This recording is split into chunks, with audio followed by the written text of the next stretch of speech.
Здравейте, аз съм Ивайло Кръстев и днес вие сте с предаването, за което ще ви говоря за пластмасови парчета, които са скъпи, естествено. Но днешното видео ще говоря за един лего сет, който доста често съм искал да говоря и доста често съм мислил за него.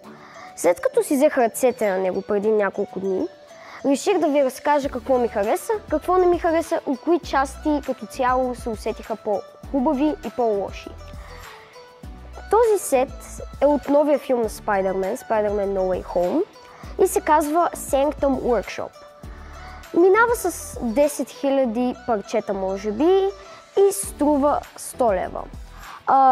Веднага, когато започнете да строите лего сета, ще усетите, че има доста близки детайли с това, което може да видите във филма.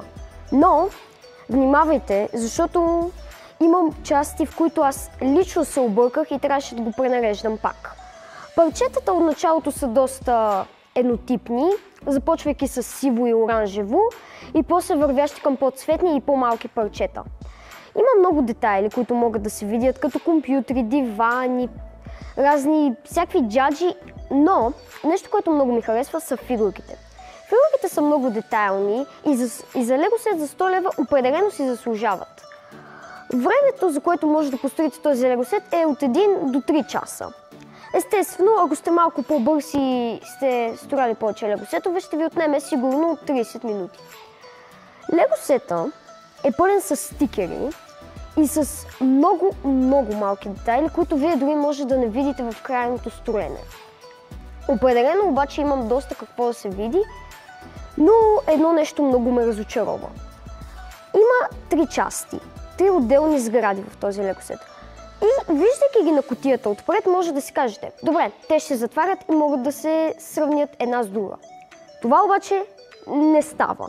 Сам пробвах и лошото е, че наистина може да се промени само с 2-3 парчета. Само с смяна на 2-3 парчета имам предвид.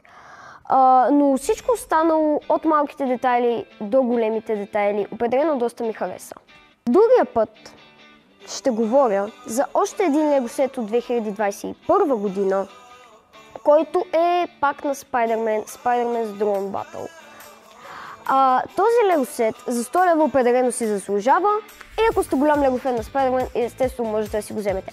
В следващия епизод ще говорим за още един Spider-Man лего сет, който пак е от 2021 година на Spider-Man's Drone Battle. Следващия епизод.